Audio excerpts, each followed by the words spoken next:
នេះគឺលទ្ធផលក្រោយពីយើងបានឆុតមួយត្រួយផ្កាដែលយើងប្រើប្រាស់ជាមួយនឹង Speed Atonic Speed X ជំងឺជាមួយនឹង Transform 10 Q ពេលដែលយើងប្រើហើយនេះចកាតាផាវនេះនេះមកមើលតងត្រួយគេផងនេះធ្លោះណាស់បងអើយតងត្រួយហើយនេះត្រួយមេចាញ់ផ្កាអាត្រួយខាងនេះក៏ចាប់ផ្ដើមចាញ់ផ្កាដែរនេះហើយកម្លាំងណាស់មកនេះអូហើយនេះមើលលើដើមចាញ់ត្រួយមកសិតត្រួយបែបហ្នឹងត្រួយកម្លាំងប្រហើយត្រួយផ្កាយើងបាញ់ប៉ុនវគ្គ2យើងបាញ់អាខៀវក្នុងម្ដងទៀតទៅឲ្យត្រួយតងត្រួយវាមានកម្លាំងបាទឲ្យស្លឹកនេះវាកាន់តែធំកាន់តែធ្លោះល្អនេះចាញ់ផ្កាមកមានកម្លាំងឃើញណាផ្កាមិនមែនហ្វិតរាវណាបាទមើលទៅតងផ្កានេះដូចធំជាងត្រួយចន្ទទីខ្លះទៀតនេះប៉ុន្តែនេះបងប្អូនកុំភ្លេចណាមកតែអុចបាត់ហើយបាទនេះមកតងនេះមកតែអុចនេះអញ្ចឹងបងប្អូនប្រុងប្រយ័ត្នណាបាញ់បានត្រួយបានផ្កាហើយ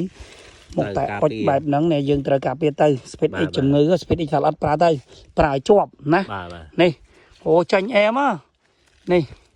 អូម្ដងមកចាញ់ស្មាស្រាប់ដើមនេះពីមុនអត់ចាញ់ដើមនេះពីមុនគៀងស្ដោគៀងឥឡូវមិនដែរនេះបាញ់ Transform រូបមន្តទី1ជាមួយ Speed X ជំងឺបូកជាមួយ Atonic ឥឡូវចេញត្រួយមកត្រួយផ្កាបណ្ដោយបាទបងទាញមកទៀតសុំមើលទៀតទាញឲ្យគេមើលមិនតិចទៀតមើលទាញបានអត់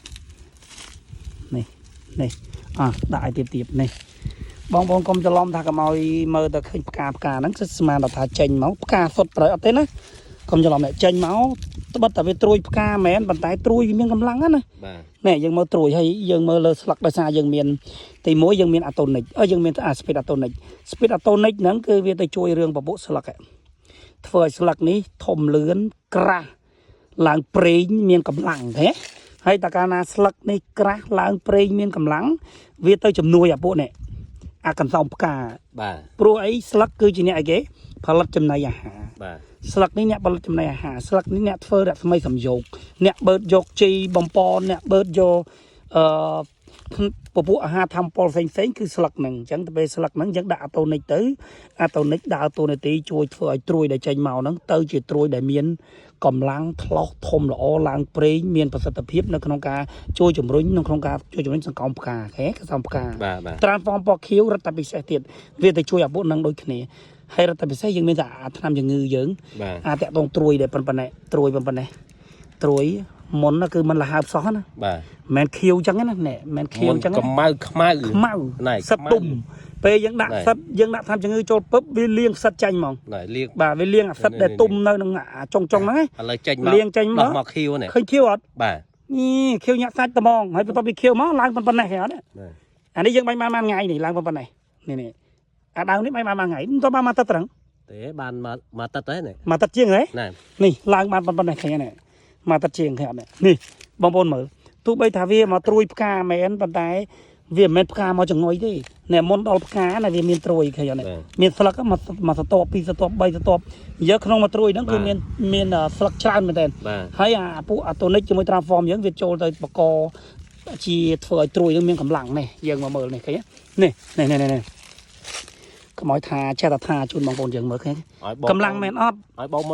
ប្អូនមើលសួរមើលកម្លាំងអត់គ្នាបាទតែផាវថាកម្លាំងអត់ម្ចាស់សំការថាកម្លាំងណាមានកម្លាំងល្អមួយចាញ់ញញាក់សាច់បងប្អូនបើអត់ជឿទេមើលតងវាតាមើលតងពីលើរឿងអីមិនកម្លាំងមើលតងប៉ុនម្រាមដៃហ្នឹងប៉ុនម្រាមដៃកូនដៃយើងមើលពីចង្អាយចេះបងប្អូនអាចจะមើលទៅដឹងហ្មងទេដោយសារវាប្រច្រាស់ពលឺផងតែបើទាញមកចិត្តអញ្ចេះ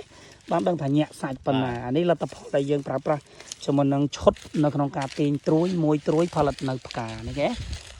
គ្រប់ដើមនៅថាពិបាកចេញណាស់ណានេះអានេះអូននេះសិតពិបាកចេញនេះថាពិបាកចេញនេះគេមកទាំងអស់ពិបាកចេញឥឡូវមកឃើញសល់ទេហើយមកហើយសឹងតែមកនេះ2សប្តាហ៍បានក្តឹបបណ្ដោយបំពន់បុកអាណាណៃប្រយយកអាណាណៃប្រយនេះអូខេអូតែខែណាទេចេញទេតាមតែមើលតែដាក់មកមានអីនេះមកបាន7 8ថ្ងៃមកព្រាតបាត់អានេះដើមធំ10ឆ្នាំមិនធម្មតាទេណានេះដើមនេះ10ឆ្នាំបាត់ឯ10ឆ្នាំតែមើលត្រួយគេផងមកនោះ